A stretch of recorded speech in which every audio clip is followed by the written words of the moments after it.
Nah, gitu dong, Ti. Kenapa? Pagi-pagi bantu Mas Bruno. Jangan kau datang main laptop. Ini kan enak kalau punya kerja sama yang baik Ya, namanya. itu kan kerjaan Uti di laptop, ini kerjaan Mas Bruno. Ini karena bagus aja nih warnanya kuning. Udah gitu. tampangnya kayak bu dokter begini lagi. Oh iya dong. Coba duduk. Apaan? Mas Mas Bruno tahu hepatitis misterius itu nggak? Oh, nggak tahu. Apaan sih? Hepatitis misterius. Kalau dari penyakitnya sih nggak tahu, tapi kalau dari namanya sih pasti itu penyakit dari luar negeri. Kok luar negeri? Misterius?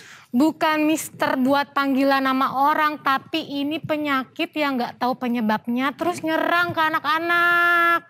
Gitu loh Mas Bro. Lagi viral itu ya, Ti, yang suka nyerang anak-anak tadi, yang suka orang pindahan tuh, hepatitis angkut. Bukan akut, bukan angkut. Oh, Iya. Tahu? Bukan. Bu dokter. Ada apa sih? Kok nggak dipersilakan duduk kita? Gantian. Mas Bruno. Ini kayak kembali ke salah. Iya. Gimana? Sekali-kali dok ngerasain duduk di sini ya kan. Udah nanti buka sekalian ya.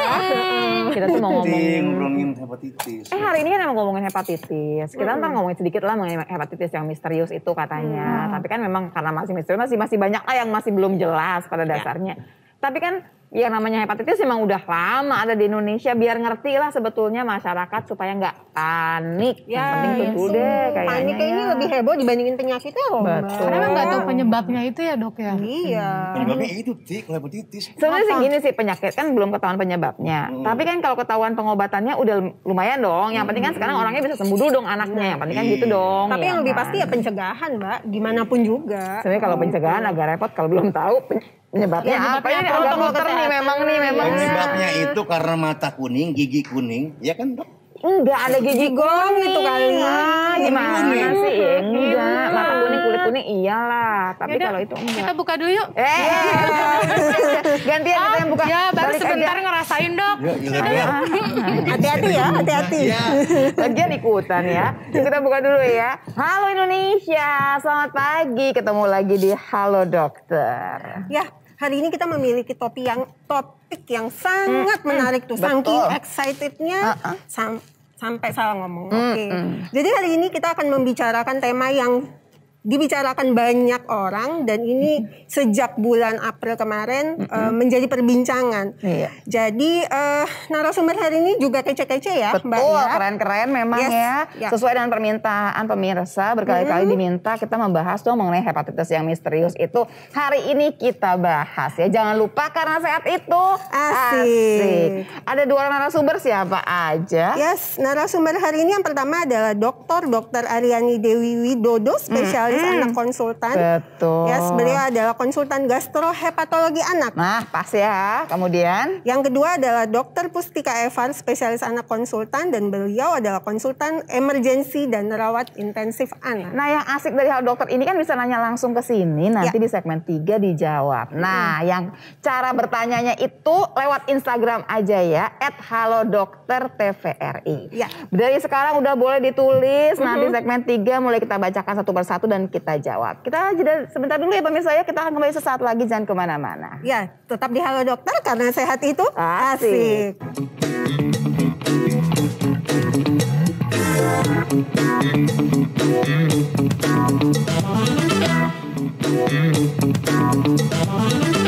Pemirsa kembali lagi di Halo Dokter karena sehat itu asik. Kita janji mau ngebahas mengenai hati-hati hepatitis akut pada anak. Ya, betul. Tapi udah datang dokternya, kita halo sama dokternya ya. Ya. Hai dok, silakan dok. Makasih ya, udah mampir lagi. Terima kasih. Hai apa kabar? Enggak, walaupun bajunya putih enggak, kamu nunggunya di sana. Baik lagi Ya. ke depannya dok ya. Iya. Jadi pemirsa, biasanya kalau ketemu dokter Aryani itu kita ngomongin mengenai benda-benda asing yang dirogoh-rogoh sama dokter Aryani ya. Tapi hari ini kita ngomongin sesuatu juga yang nggak kalah serunya dan nggak kalah mengkhawatirkannya sebetulnya. Betul. Hepatitis misterius. akut misterius gitu ya. Betul, hepatitis akut misterius. Oke, kita mulai dari mana ya pertanyaannya gini. Pertama yang banyak banget udah dikirimin ke saya itu adalah gini. Apakah semua yang kena hepatitis akut misterius ini akan meninggal dunia? Kan jadi sekarang mikirnya begitu, sekarang ibu-ibu tuh mikirnya begitu. Aduh, ini pas, jadi apakah begitu ceritanya atau barangkali ini penyakit bisa disembuhkan sebetulnya atau gimana? Nah, boleh nggak saya jelasin sedikit dulu mengenai si hepatitis akut misterius boleh. ini? Hepatitis itu apa sebetulnya? Sampai kemudian nanti ujungnya kita ngomongin yang misterius itu ya. Oke, Baik. bentar ya. Sebentar ya dok, materinya belum keluar. Iya. Boleh dong? Nah ini dia. Oke, nah kita bicara mengenai hepatitis misterius ya, karena memang namanya juga misterius. Kayaknya semua yang misteri-misteri itu bikin orang khawatir, betul nggak sih? Bikin kepo, tapi kalau yang ini nggak asik sebetulnya ya. Nah, jadi hepatitis itu sebetulnya adalah peradangan. Peradangan pada organ hati. Karena organ hati itu punya fungsi yang luar biasa untuk tubuh kita. Dan tentunya kalau begitu rusak atau begitu ada peradangan, tidak bisa berfungsi dengan baik, kocar-kacir lah seluruh fungsi-fungsi dia tugasnya banyak badan nih kita. gitu ya. Betul. Nah, jadi yang namanya hepatitis itu bisa ada 2 faktor. Bisa faktor infeksi, bisa faktor non-infeksi. Jadi kalau infeksi ada kumannya gitu ya? Iya, ada kumannya. Biasanya yang kita kenal kuman hepatitis, ya kan? A sampai E itu ya dok? A sampai E, bahkan sudah ada Masih sampai ada G, lagi, ya. Nah, kemudian bisa juga disebabkan oleh non-infeksi. Non-infeksi itu misalnya autoimun, kena racun, obat-obatan tertentu, misalnya obat TBC atau obat-obat penurun panas tertentu bisa menyebabkan kerusakan hati. Nah, yang kali ini namanya juga misterius ya, itu penyebabnya belum diketahui. Dan yang diketahui adalah dia bukan disebabkan oleh virus hepatitis A, B, C, D, E yang sudah kita ketahui. Dan menyerangnya sejauh ini ditemukan pada anak usia 1 bulan, bayi banget, sampai usia 16 tahun, anak remaja. Diulang dikit ya dok ya, jadi berarti bahwa dia ini sama kayak yang hepatitis yang lain. Dia kejadiannya adalah peradangan hati gitu ya. Cuman yang jadi masalah adalah dimasukin, dia nggak masuk yang A sampai E, nggak masuk semua. Enggak, Kita juga semuanya belum negatif. tahu nih, berarti bukan non-infeksi. Iya non-infeksi, berarti non-infeksi ya dok, kasih ya dok ya? Infeksi kemungkinan. Masih infeksi kemungkinannya. Tapi kita masih meraba-raba. Tapi intinya kejadiannya tetap sama. Ada peradangan di hati. Betul. Gitu ya, dok, ya. Jadi itu yang kira-kira masih kita pikirkan. Nah, gimana sih ceritanya? Awalnya kan memang dilaporkan di Amerika Serikat. Sudah dari Oktober 2021 Udah loh. lama sebetulnya ya. Iya. Kemudian makin banyak. Dan di Inggris ditemukan sekitar April 2022 dan dilaporkan ke WHO sebagai kemudian declare sebagai KLB oleh WHO. Dan semakin lama semakin banyak dan hingga tanggal 11 Mei itu sebetulnya ditemukan sekitar 450 kasus di seluruh dunia hepatitis akut misterius ini dan 11 diantaranya meninggal dunia.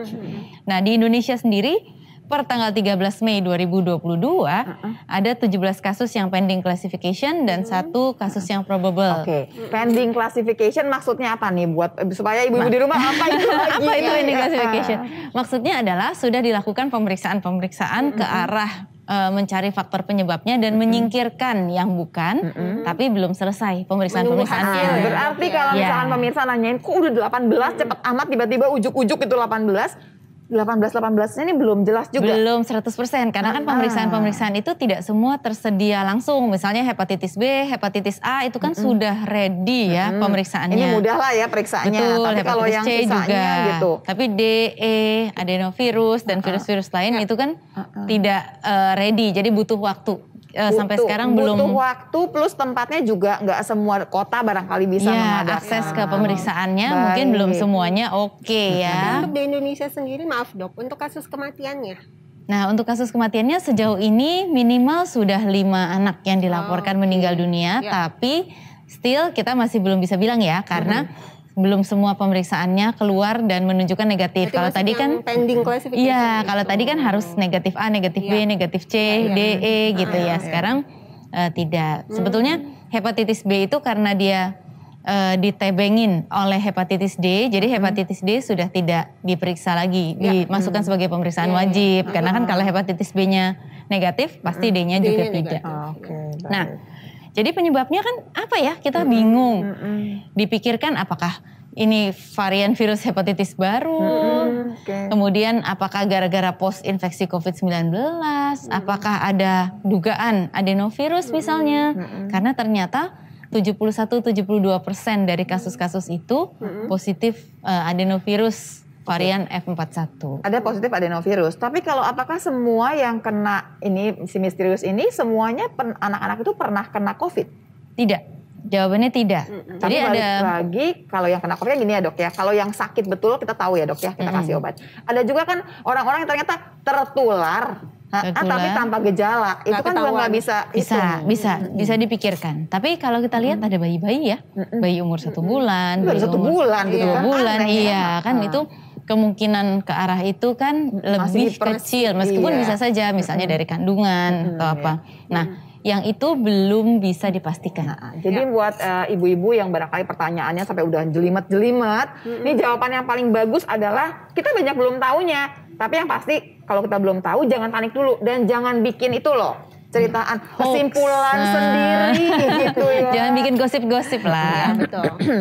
Nah, kemudian jadi 70% masih diselidiki, belum ada bukti kuat. Jadi ada 2 kasus yang epilink, artinya terkena karena berkontak dengan orang lain yang terkena. Nah itu makanya tadi kita pikirkan kemungkinan besar penyakit infeksi, bukan non-infeksi. Dan dengan ada riwayat-riwayat sebelumnya itu tidak ada hubungannya dan tidak ada bukti. Ada gosip vaksinasi, dengar gak sih gosip-gosip? Iya, ada kaitannya dengan vaksinasi ya. Tapi sebetulnya kalau ngomongin vaksinasi, nah anak 1 bulan kan belum divaksin. Iya, dan juga sebagian bukan cuma si 1 bulan itu, sebagian dari mereka belum divaksin. 75% di balita. Jadi kita tidak bisa bilang kalau itu karena berkaitan. Karena vaksin COVID belum diberikan pada di bawah. Iya. Vaksin COVID kan di atas 6 tahun. Nah, kalau gitu pastikan pertanyaannya gejala awal ya. Gejala awalnya apa? Mual, muntah, diare berat, demam ringan. Gejala lanjutannya baru mulai kuning ya, kelihatan biasanya mata duluan yang warnanya kuning. Kemudian kulitnya kuning. Nah, kalau sudah kuning temannya adalah tinjanya berwarna pucat biasanya. Dan urinnya itu berwarna gelap seperti teh. Kemudian bisa ada gangguan pembekuan darah, jadi berdarah-berdarah, kejang dan juga gangguan kesadaran. Anaknya mulai nggak sadar. Jalannya gimana sih dok? Kan yang pertama pasti gejala awal ya dok ya. Nah untuk gejala lanjutan tuh memang air kencing sama pupnya dulu gitu kak. Kan nggak mungkin langsung kesadaran menurun kan. Itu yang di ujung kan berarti kan. Nah sebetulnya pada hepatitis akut misterius ini kenapa jadi heboh? Karena perjalanan penyakitnya itu cepat sekali sebetulnya. Jadi hubungan antara ini dan ini tuh agak lebih cepat dari biasanya. Tapi memang munculnya dari sini dulu. Biasanya kan mulai rasa gak enak, kemudian mual muntah, baru mulai kelihatan tambah kuning, kemudian mulai penurunan kesadaran dan sebagainya. Baik. Dok, boleh dok, saya mau tanya lebih jauh nih. Jadi kan gini kan, berhubung banyak yang udah baca mengenai gejala awal itu kan mual, muntah, diare berat. Nah, diare berat itu kapan dianggap diare berat yang kita harus sudah langsung lari ke rumah sakit? Jadi ibu-ibu jadi langsung panik. Padahal kan biasanya kan gini ya, kalau mual, muntah itu kan anak-anak biasa gitu. Salah makan lah, inilah itu banyak lah. Pokoknya apalagi umur-umur yang balita lah gitu ceritanya. Udah main macam-macam. Dulu di rumah. Nah, karena kan udah biasa kan, berhubung udah biasa, dia udah ngerti oralit ini. Ini kan berarti nggak bisa pakai oralit dong gitu katanya. Jadi kapan nih saya bawa anak saya ke emergency room, langsung ke rumah sakit untuk dapat pertolongan pertama, menyingkirkan bahwa ini bukan yang misterius itu. Pasti mau tahu jawaban kan pemirsa ya, kita jeda sebentar untuk tahu jawabannya. Ikuti terus acara kita ya, jangan kemana-mana pemirsa. Karena sehat itu asik.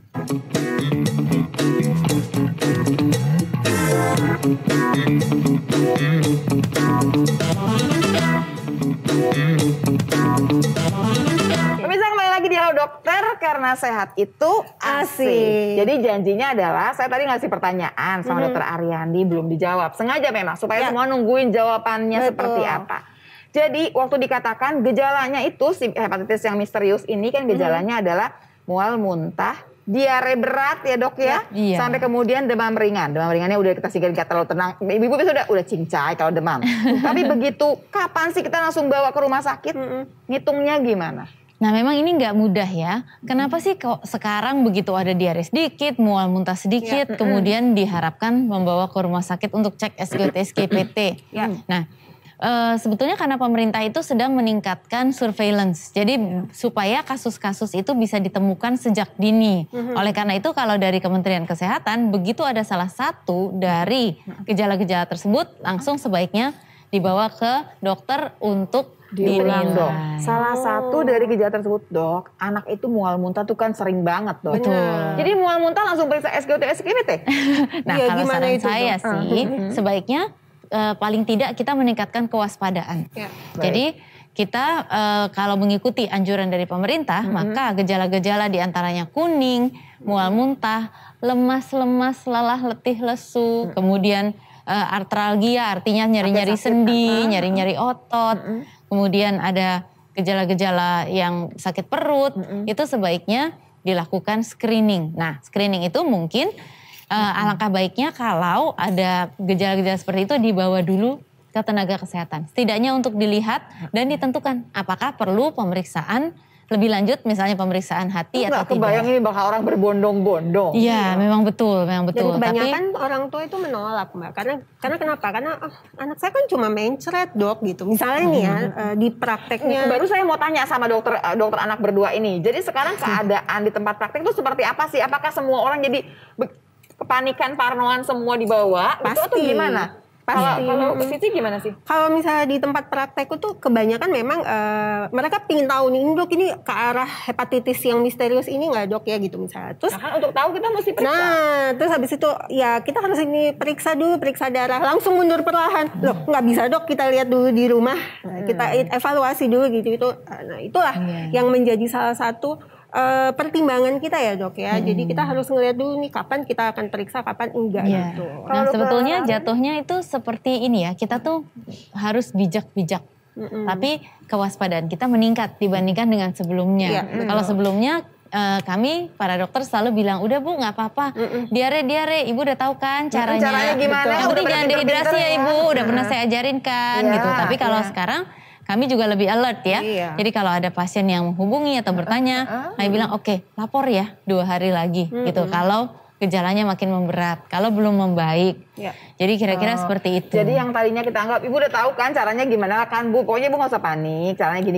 Sekarang nggak begitu, sehari 2 hari nggak berubah, langsung sebaiknya pemeriksaan. dilihat Iya. dulu. Kembali Sebenarnya lagi. bukan berarti harus pemeriksaan lab langsung atau bagaimana, tapi kita agak lebih waspada, agak lebih alert. Takutnya lebih memberat. Iya, jadi langsung paling tidak konsultasikan sebaiknya lagi. dilihat tenaga kesehatan Baik, dulu. pemirsa. Ini saya tarik nih pemirsa ya, kan sebetulnya begini, hepatitis sendiri kan ada dok dari zaman kapan-kapan juga udah banyak banget, apalagi yang hepatitis A. Ini kan kayak mirip-mirip hepatitis A ya dok ya, Iya. ada gangguan di pencernaan. Iya. Jadi kemudian sekarang kan katanya nih, nggak boleh jajan katanya. Jadi begitukah pencegahannya ke arah Iya. sana kah? Untuk Iya. penularannya sendiri gimana nih dok? Karena Nah kan untuk sekarang belum penularannya jelas ya. penularannya itu masalahnya memang belum jelas. Jadi apakah dia kan cara penularan tuh ada yang melalui udara, Betul. kemudian ada yang melalui kontak, Iya. ada yang melalui makanan minuman yang terkontaminasi. Contohnya kalau hepatitis A itu melalui makanan dan minuman yang terkontaminasi, namanya penularannya fekal oral. Jadi dari makanan dan minuman terkontaminasi sisa feses dan virus dari orang yang terinfeksi. Jadi gini, ada kotoran di mana lah pokoknya. Ya. Kita anggap ada lalat dong ya dok ya, terus nempel ke makanan Nempel lah kita. ke makanan minuman. Jadi ceritanya bahwa tidak boleh jajan, nggak cuma jajan sih sebetulnya. Cerita bahwa kalau udah kotor juga, di rumah juga kalau lalatnya banyak ya bisa juga dong. Bisa gitu ya. jadi. Karena itu bisa lewat itu, bisa juga lewat kontak, misalnya kalau hepatitis B gitu ya, melalui cairan tubuh, melalui transfusi darah. Ada juga penularan yang seperti COVID-19 melalui udara. Napasan. Nah, berhubung namanya masih misterius, kita belum tahu yang mana di antara hal-hal ini yang merupakan cara penularan si hepatitis. Jadi berhubung untuk pencegahan COVID kita seperti sekarang masih pakai masker, jadi asal kita masih pakai masker, jaga jarak, itu paling tidak mencegah Pernapasan sedikit sudah hilang. penularan melalui udara. Ya, terlindung. Nah, kemudian kita harus menambahkan cuci tangan yang bersih seperti kemarin-kemarin, kemudian 3M ya, masuk makan nih lah makanan sudah. yang matang kalau bisa. Makan makanan yang matang. Ya. Terus kembali ke Kemudian kebersihannya dilihat cuci, lagi. ya mencuci peralatan makan juga ya. Tidak Jangan berganti-ganti. dicelup-celup aja di air kalau jajan di abang-abang. Ya. Celup-celup aja. Udah ini nih nih dok, udah PTM. Nah, ibu-ibu kan langsung jadi tambah repot gitu kan, udah PTM begini terus gimana ya ini anak-anak gitu ceritanya. Nah, jadi anak-anak harus dibawakan bekal yang cukup. Jangan sampai nanti dia masih lapar. Kemudian minta bagi sama temannya ya kan. Dan mereka juga dijelaskan nggak boleh tukar-menukar peralatan makan. Itu anak-anak kecil. Oke, PR-nya makin banyak ya ibu-ibu. Nggak apa-apa ibu-ibu. Pokoknya kita cari sampai si misterius ini nanti udah nggak misterius lagi. Waktu banyak pertanyaan juga yang menanyakan, tadi kan ada kemungkinan barangkali hubungan dengan yang pernah kena COVID. Jadinya post gitu ya, infeksi COVID. Jadi ini ibu-ibu yang anaknya pernah COVID, walaupun COVID-nya ringan banget ya, stres langsung semua. Ini saya mesti apakan ya gitu anak saya. Ada nggak sih saya mesti kasih apa, kasih vitamin apa? Udah begitu nih pertanyaannya nih, dokter Aryani pasti juga sama pertanyaan ibu-ibu ke sana. Selalu kan? ya, kayaknya tidak ada pasien yang masuk ke ruang praktek tanpa tanya tentang hepatitis akut. Saya kasih apa ya dok? Ya kasih vitamin D apa, kasih apa ya dok? Apalagi gitu. ada keluar penelitian ya dok ya, bahwa ada hubungannya antara yang post COVID dengan hepatitis Cuma ini. belum sahih kan sebetulnya gitu. Jadi memang ini buat ibu-ibu yang demen baca. Karena kan kalau demen baca kan bisa juga ya di Google baca macam-macam ya. Jadi pada dasarnya gini, penelitiannya masih satu. Nah, kalau buat di kedokteran itu kalau udah banyak betul ceritanya baru bisa diambil sesuatu yang sahih gitu ya dok. Tapi ada nggak dok kita minum vitamin apa gitu? Kalau pada prinsipnya tentu seperti pencegahan terhadap penyakit infeksi lain, kita harus sehat. Nah, namanya sehat itu kan luas ya.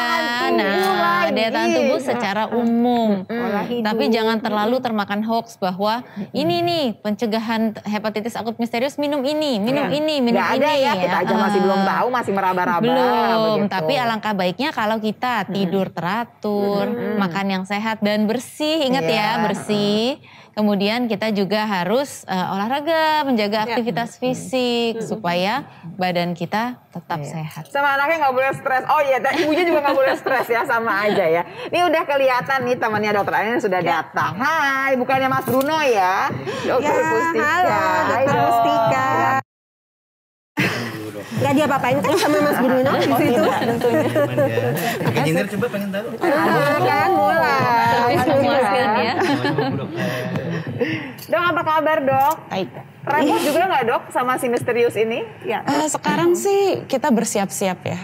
Kita mudah-mudahan sih nantinya nggak terlalu repot kalau udah siap. Ini kan dokter anak bertiga dikumpulin seperti ini. Mudah-mudahan walaupun ini masih misterius, seenggaknya gini, kita kasih satu pesan kepada ibu-ibu semua di rumah ya, orang tua di rumah, supaya kemudian bisa tenang menghadapi sesuatu yang memang agak masih belum jelas ini. Dok, ada materi kan ya dok ya, sebentar ya dok ya, keluarin dong materinya. Kita mulai dokter Pustika dulu deh, supaya nanti kita bertanyanya jadi lebih banyak lagi. Silakan dok.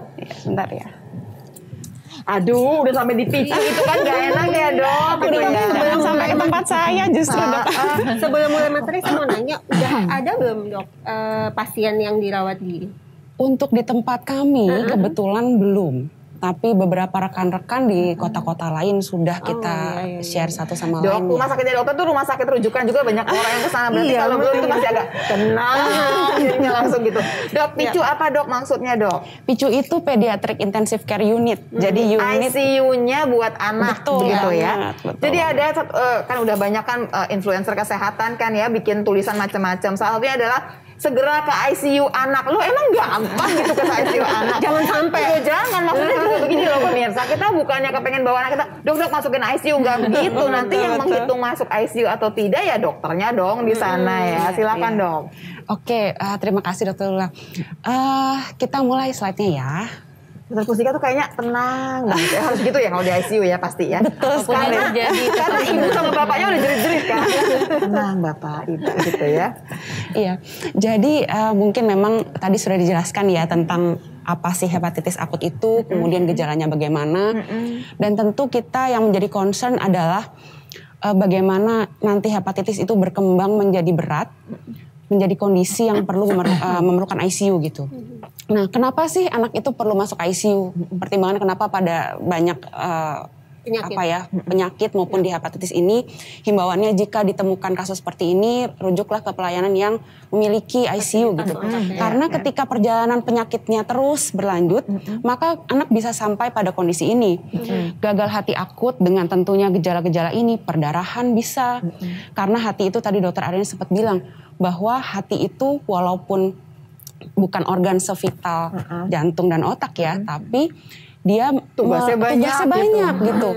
Jadi ketika terjadi gangguan di fungsi hati, maka produksi faktor-faktor pembekuan darah akan terganggu, makanya bikin perdarahan. Kemudian metabolisme racun-racun tubuh akan terganggu, itu racun semua. Bikin penurunan kesadaran, anaknya jadi banyak tidur. Bahkan saking kalau penurunan kesadarannya berlanjut sampai dalam sekali, maka kendali nafas akan terganggu. Kadar gula darah juga rendah, kita perlu pemantauan ketat. Kemudian juga monitoring ini yang perlu diketatkan di ICU. Makanya pada kasus-kasus ini anak perlu ICU dan tentu lebih aman kalau sudah di rumah sakit yang punya ICU. Rumah sakit nggak semua punya ICU. Betul. Rumah sakit nggak udah punya ICU pun belum tentu punya ICU untuk anak, begitu kan ya. Betul. Jadi ini mesti double nih nyarinya. Dokter duduk dulu, kita mau tanya beberapa pertanyaan sebelum diteruskan lagi. Jadi gini Dok, ini kan barangkali kalau di rumah sakit dokter belum ada kan ya Dok ya. Di rumah sakit yang lain gitu, pernah dengar teman-teman kan pasti kalau udah dipicu kan ada grupnya tuh yang picu-picu gitu ya Dok ya. Ada yang udah terima Dok? Sudah. Ada yang sudah menerima. Oke, kalau gitu saya ubah pertanyaannya Dok. Kalau hepatitis yang lain, apakah masuk ICU juga atau cuman hepatitis yang misterius aja yang sampai kemudian butuh ICU? Jangan dijawab Dok ya. Mau tahu kan apa pemirsa jawabannya, jangan kemana-mana pemirsa ya. Ya. Tetap di Halo Dokter, karena sehat itu asik.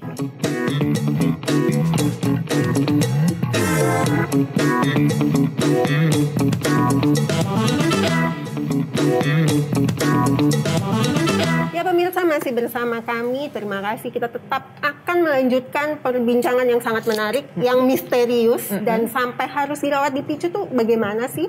Ya, karena tetap di Halo Dokter, sehat itu asik. Kita ulang pertanyaannya pemirsa ya. Kalau dikatakan bahwa sudah ada teman-temannya Dokter Pustika yang menerima anak-anak yang barangkali probable nih kemungkinan gitu ya kena hepatitis yang akut misterius. Saya jadi tanya, kita ubah. Kalau kena hepatitis yang lain, apakah membutuhkan juga yang namanya ICU ini buat anak-anak? Ya. Secara garis besar, semua penyakit, nggak cuma hepatitis, penyakit yang lain pun yang misalnya atresia biliar, yang penyakit memang di hati dan saluran empedu, penyakit lain misalnya sepsis yang mengalami gagal hati. Jadi sebenarnya hati itu kan satu organ ya. Penyebab gagalnya bisa karena hepatitis, bisa karena penyakit-penyakit lain. Nah, kondisi gagal hati itu sendiri dengan penyebab apapun pasti butuh ICU. Betul. Oke, tapi kalau gitu kalau hepatitis sendiri sering tidak sampai menyebabkan gagal hati. Ini hepatitis yang lain ya, belum yang misterius. Hepatitis virus gitu maksudnya. Sering nggak ya? Beberapa jenis misalnya hepatitis A itu bisa menyebabkan hepatitis yang berat, namanya hepatitis fulminan. Oh iya, yang kalau ada hepatitis fulminan, nah itu dia akan menyebabkan gangguan-gangguan tadi sama penurunan kesadaran dan sebagainya. Baru kita oper ke. Aku tuh pengen ngasih sama pemirsa di rumah, maksudnya begini, bahwa ini memang ada hepatitis yang misterius, tapi hepatitis yang sebelumnya juga bisa begini juga loh gitu. Jadi ceritanya ini bukan sesuatu yang aneh, maksudnya nih ada penyakit super ganas yang baru ditemukan, bukan seperti itu gitu. Supaya jadi semua tenang. Udah ketemu gejala, apa yang harus dilakukan tuh mesti mengerti. Dok, diteruskan ya Dok ya. Oke. Lanjut ya, kita boleh materinya lagi ya sebelum nanti ke IG. Ini IG-nya udah mulai banyak juga Dok. Silakan. Nah. Oke. Nah, yang kita lihat di bawah ini ya, jadi dukung apa sih yang di ICU itu kenapa bukan di ICU gitu ya? Yang terutama adalah ini, monitoringnya, karena di ICU itu kan monitornya kontinu ya. Lengkap. Betul. 24 jam terpantau. Kontinu. Jadi penaikan penurunan nadi, tensi itu bisa terpantau dengan kalau lebih sampai baik. Ada perburukan kita mengerti cepat langsung ya. Betul. Gitu ya, Dok, ya. Nah, jadi pernafasan, sirkulasi darah, fungsi ginjal, pemberian cairan juga kita balance-nya itu bisa dihitung bahkan tiap 1-2 jam sekali. Sehingga itu bisa kita coba menekan supaya laju kegagalan hatiannya ini bisa lebih terpantau lah gitu. Nah, Kemudian tentu picu nggak bisa bekerja sendiri. Jadi makanya di tempat kami pun kami selalu bekerja sama dengan tim gastrohepatologi. Jadi ini tandemannya nih Dokter Aryani sama Dokter Pustika. Oke, sip. Tenang langsung orang tuanya. Tentu, karena tentu keilmuan dasar dari hatinya tentu punya Dokter Aryani. Nah, tugas kita memantau dan memberikan terapi suportif ketika kita mendeteksi organ-organ yang mengalami kegagalan. Pasti gagal hati itu nggak cuma sendiri tuh nantinya. Racun-racun numpuk, metabolisme nggak bisa dikeluarkan, maka pasti organ-organ lain akan terganggu. Otaknya menurun, kesadarannya turun. Maaf ya Dok, ya ini pertanyaan jadi sedih banget ini. Dok, kalau udah sampai situ maksudnya apakah kita sudah ikhlaskan saja gitu atau gimana sih Dok? Atau maksudnya enggak gitu. Kita masih bisa tarik lagi sampai anaknya bisa sehat lagi atau gimana? Gini, kita dokter itu wajibnya berusaha ya Dok ya, tentu. Jadi tentu harapan ada, tapi di sisi lain kita berusaha sekuat kita dengan semua sarana dan obat-obatan yang kita punya. Mudah-mudahan hasilnya. Pokoknya kita nggak akan nyerah gitu ceritanya ya. Oke, lanjut Dok. Nah, ini rame ya, satu-satu aja deh kita bahas deh. Nah, ini yang monitor yang saya bilang nih ditempel di dada. Kiri kanan, lihat irama jantungnya mengalami gangguan atau tidak, nadinya, tekanan darahnya kontinu, kemudian gula darah tentu kita pantau rutin, karena salah satu poin dari gagal hati adalah gula darahnya drop, jadi kita perlu pantau dan memberikan infusnya juga gulanya yang kita stabilkan lah gitu. Yang kedua adalah terapi suportif yang tadi saya sudah bilang. Balance cairan sangat penting karena ketika fungsi-fungsi organ sudah terganggu, salah satunya ginjal, maka cairan nggak bisa banyak dikeluarin, pepisnya nggak keluar. Jadi bisa bengkak dan mengganggu fungsi yang lain. Berarti nggak bisa kemudian orang tua bilang gini, nggak apa-apa deh Dok, di rumah saya juga ada ini kok gitu, ada perawat yang saya bisa, ini nggak bisa lah itu sebetulnya. Saya rasa sulit ya untuk menggantikan si picu ini. Baik, betul. Dok. Karena bukan cuma kita pantau nih, tapi ketika ada organ yang sudah gagal, yang paling penting kan yang mengancam betul-betul dalam hitungan menit ya, nafas dan jantung. Ketika dua organ itu mengalami kegagalan, gagal nafas, kita mesti tindakannya ini. Kita pasang alat bantu nafas, ventilator, dan juga obat-obat untuk pemicu jantung. Tentu itu nggak bisa di rumah. Nggak bisa, udah pasti ya. Betul. Baik Dok. Oke Dok, sekarang Dokter Waiduk sama sedih, saya agak sedih nih Dok dari pertanyaannya. Jadi gini, kita tarik lagi supaya pemirsa di rumah mengerti bahwa ini ada penyakit baru yang belum ketahuan. Tapi bahwa yang namanya peradangan hati kan udah mainannya Dokter Aryani dong. Peradangan hati itu banyak nggak hepatitis di Indonesia? Hepatitis di Indonesia sangat banyak, apalagi hepatitis B ya, itu cukup insidensnya sampai dibilangin banyak. Kita endemik lah katanya ya. Kalau hepatitis A itu kan sifatnya akut ya, langsung menyerang seperti hepatitis akut misterius ini. Tapi kalau hepatitis B itu kalem-kalem menghanyutkan. Diam-diam, tahu kita rusak aja gitu ya. Jadi dia sekali masuk dia tidak keluar lagi, dia kronik. Ada terus seumur di dalam kita hati berteman kita sama dia. Dan tapi masalahnya pelan-pelan terjadi kerusakan, jadi hatinya sirosis ya, jadi mengkerut. Kemudian bisa juga dalam jangka panjang kalau seorang anak itu terkena pada saat kecil itu berisiko mengalami kanker hati di kemudian Tapi hari. kan nggak di tempatnya Dokter Aryani dong. Maksudnya kan kalau dia kecilnya kena nih, betul. Nanti ketemunya sama dokter penyakit dalam dong. Tergantung. Memang biasanya begitu. Tapi ada beberapa kasus anak belasan tahun, umur 15 sampai 17 tahun ya, beberapa kali kita dapatkan sudah terjadi kanker di usia teenager ya, di usia remaja. Jadi kenanya masih muda banget gitu ya Dok ya. Bisa meskipun jarang. Nah dari sekian banyak yang hepatitis itu, banyak nggak yang kemudian memerlukan ICU? Saya tuh cuma pengen membedakan, ini si misterius akut ini apa segitu ganasnya atau memang sebetulnya sama gitu. Kalau yang terlambat ya terlambat gitu sebetulnya. Sebetulnya tidak sesering itu. Kalau hepatitis yang biasanya. Biasanya kita pegang di ICU justru karena penyakit-penyakit lain ya. Jadi infeksi berat dan sebagainya. Nah masalahnya kalau si hepatitis akut misterius ini karena dia langsung memburuk dengan cepat. Maka kadang-kadang kita kejar-kejaran dengan waktu. Seperti yang tadi Dokter Pustika jelaskan, dia kan metabolisme tubuh kan berantakan. Jadi itu semua berusaha kita perbaiki sambil melihat. Karena hati itu organ yang luar biasa sebetulnya. Kalau dia tidak rusak lebih dari 80%, dia bisa pulih sempurna. Tuh pemirsa dengar ya. Pokoknya sekarang adalah yang PR-nya orang tua di rumah adalah tidak boleh terlambat. Waspada dengan tadi gejala-gejala awal tadi. Nggak panik, tapi waspada gitu. Kalau 1 hari 2 hari kok masih begini, cepat cari pertolongan begitu kan. Itu ini pelan-pelan sedikit-sedikit ya supaya lebih tenang dulu. Kemudian Dok, sempat membaca juga nih, ini kebanyakan baca yang tidak jauh, kebanyakan jurnal macam-macam disebutin katanya sebagian besar sembuh kok dari yang kena ini gitu. Iya, karena kasus antara yang terkena dengan yang meninggal itu masih banyak yang survive ya. Betul. Walaupun Tapi di UK itu mereka menggunakan transplantasi. Nah, itu yang kita bicarakan mengenai tata laksana cepat. Karena begini, di negara-negara yang fasilitasnya lengkap dan sudah baik, maka mereka bisa lakukan maksimal sampai dengan cangkok hati akut. Di sini sejauh ini kita belum ada mungkin ya. Transplantasi hati bisa pada anak di RSCM, tapi belum sampai melakukan yang akut dadakan besok gitu ya. Itu yang belum bisa.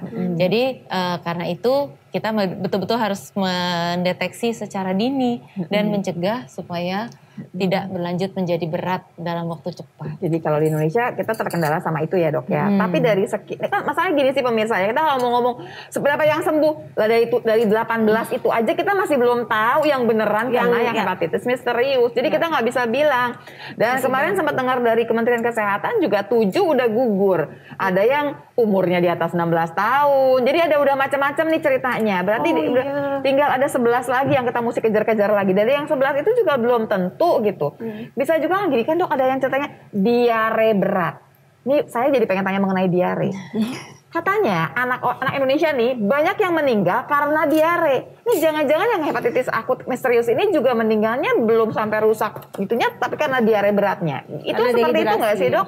Nanti kita tanyakan lebih jauh ya dok ya. Jadi gimana dok seperti itu? Nah, jadi kalau diare itu sebetulnya beda. Di sini yang kita bicarakan itu adalah diare sebagai entry point, jadi gejala awal. Tapi nantinya dia pasti akan kuning dan sebagainya. Jadi mengalami gangguan-gangguan yang berat. Tapi bukan diare, kemudian balik lagi dan itu hepatitis akut misterius. Bukan seperti itu. Baik. Jadi hanya untuk entry point saja sebagai gejala awal.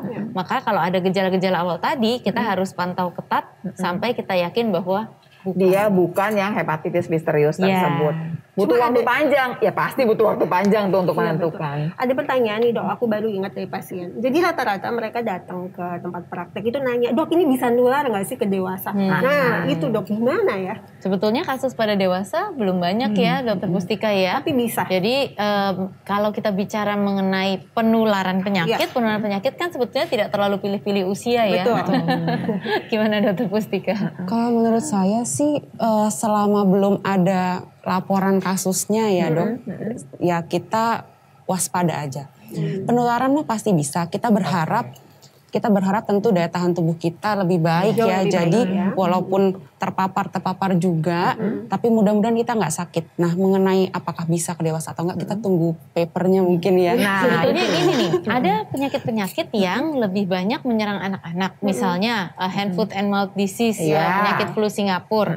Itu kan biasanya pada anak-anak, menularnya seru banget deh kalau sama anak-anak.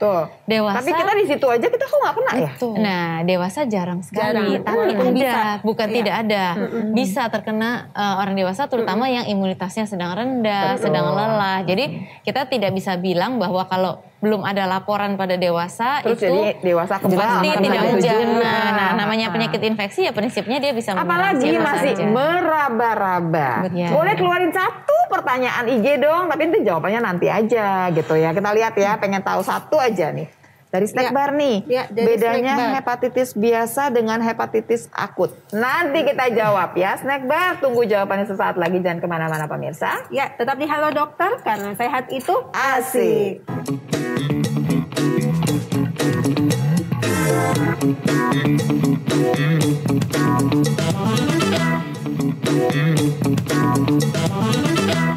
Ya pemirsa, tetap di Halo Dokter dan kita akan menjawab pertanyaan dari Instagram itu karena sehat itu asik. Kita balik lagi ke snack bar ya. Pertanyaannya membedakan antara hepatitis dengan hepatitis akut. Bagus banget pertanyaannya. Coba Dokter Aryani. Nah, sebetulnya yang namanya hepatitis akut itu adalah kejadiannya, namanya akut ya, semua penyakit kejadiannya langsung cepat, langsung berat, iya gitu. Langsung berat gitu ya. Kayak tahu bulat dong. Tahu akut. Tapi Kalau lawannya akut itu adalah kronik. Kronik itu artinya berlangsungnya pelan-pelan, alem-alem gitu ya. Terus santai-santai tapi terus berlangsung dalam waktu yang lama dan tidak langsung hilang. Jadi kalau akut tuh contohnya apa ya? Penyakit yang relatif akut tuh misalnya demam berdarah gitu ya. Akut seminggu tapi setelah seminggu pasti sembuh. Kalau penyakit yang kronik contohnya diabetes. Terus akan ada bersama kita. Kalau hepatitis ya tadi contohnya hepatitis A dan hepatitis B. Hepatitis A itu langsung kuning tapi dalam 1-2 minggu dia akan sembuh. Hepatitis B dia adem tapi terus akan ada bersama kita sampai bertahun. Aku nambahin pertanyaan dari yang lewat DM aku ya, jadinya dari Instagram aku. Pertanyaannya gini, mana yang lebih bahaya? Jawabannya tergantung. Pokoknya kalau sampai begini ke dokter Pusika pasti bahaya aja gitu ya dok. Jangan sampai ya pokoknya. Kita berteman begini-begini aja ya dok ya. Jangan sampai ketemu dipicu ya dok. Jangan ya dok ya. Jadi intinya dua-duanya bisa bahaya. Bisa. Tergantung perjalanan penyakit di masing-masing anak. Kita nggak bisa prediksi ya. Betul. Mana anak yang dari awal nantinya akan bagus, mana yang bisa pulih. Memang sih di kepustakaan ada beberapa faktor prediktor gitu. Cuma saya rasa untuk saat ini kita nggak bisa menentukan yang ini akan baik, yang mana yang akan berat. Karena masih belum lengkap penelitiannya. Intinya adalah si akut ini tergantung seberapa akut. Kalau akutnya sampai berat, misalnya kerusakannya sampai 60% dari hati, tapi kemudian dia selesai, si 60% dari hati ini akan pulih kembali. 100%. Baik. Tapi kalau dia akutnya sampai lebih dari 80%, taruhlah 90% dari hati rusak, besar kemungkinan tidak akan bisa kembali lagi. Jadi ibaratnya rusaknya rusak parah banget gitu. Tapi kalau kronik dia merusaknya pelan-pelan. Tapi terus. Tapi pasti dia jalan Tapi terus pasti. gitu ya. Dan kita nggak bisa ngasih tahu juga yang ini akan 80%, yang ini akan 50%, kita nggak tahu jadinya ya. Karena pada dasarnya gejala pasti kuning juga semuanya. Jadi pemirsa, bagian yang kita nggak tahu jangan dijadikan kemudian stres. Jangan. Yang penting adalah yang kita tahu, kita lebih waspada. Itu yang paling jelas penting. kalau kita ketahui lebih awal, kita akan bisa antisipasi lebih baik. Jadi langsung misalnya dirawat di ruangan, tidak oke, perburukan langsung pindah ke picu. Jadi dengan cepat bisa diantisipasi. Lu tahu sih pertanyaan saya selanjutnya dok. Kadang-kadang kayak Kita kan sudah jodoh. Cuma gini, sebetulnya kalau sampai kini anak saya, wah ini kayaknya ke arah sana gitu ya. Memang, tapi ada nggak sih bisa ngobatin nggak sih sebetulnya dokter-dokter kita gitu? Kan kalau transplantasi hati kayaknya nggak pilihan lah gitu. Tapi pada dasarnya saya bawa nih anaknya masih baru diare, belum kuning malah gitu. Tapi kayaknya ke arah sana misalkan, kita bisa obati gitu. Kalau memang kita ketahui dari sejak dini, kita bisa lakukan antisipasi. Misalnya metabolisme tubuhnya dijaga, kemudian tentu diberikan faktor-faktor atau obat-obat suportif yang bisa mendukung supaya hatinya tidak rusak terlalu parah. Tidak progresif lah ya. Tidak progresif. Jadi kembali sekali. kalau kemudian terlambat, nggak usah yang hepatitis misterius sih sebetulnya ya. Apapun juga, penyakit apapun kalau sudah terlambat ya pasti hitungannya adalah jadi kita bisa kehilangan nyawa begitu ya dok ya. Tubuh itu kan sebetulnya punya bumper ya, punya bumper mekanisme untuk mengantisipasi. Jadi cadangan tubuh untuk mengantisipasi itu kan terbatas. Baik. Kalau belum habis, tubuh kita masih bisa berusaha dan pulih kembali. Tapi kalau tidak kita tolong dengan cepat, lama-lama cadangannya habis. Habis betul. Jadi sudah tidak bisa dibantu lagi kalau cadangan tubuhnya sudah habis. Baik, kita keluarin lagi dong IG-nya. Boleh? Pertanyaan berikutnya? Iya, silakan sih dibacakan sih. Ya, dari Artawon, gejalanya apa sih dok? Maksudnya hepatitis. Tadi ini pasti pertanyaannya dari sebelum kita bahas tadi mengenai gejala. Kita boleh yang lain lagi, ini udah dibahas ya Mbak Arta. Nih Mbak atau Mas Arta kali ya, boleh deh ya. Udah dibahas ya. Tadi kita sudah bahas. Oke.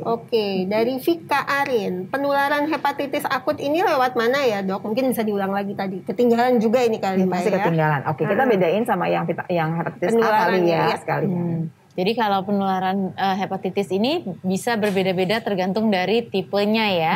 Jadi kalau penularan hepatitis A misalnya itu melalui makanan dan minuman yang terkontaminasi oleh virus. Kemudian kalau hepatitis B biasanya melalui cairan tubuh dan transfusi darah. Hepatitis C kebanyakan melalui transfusi darah ya dan jarum suntik. Kadang-kadang kalau menggunakan narkoba sering sharing jarum suntik.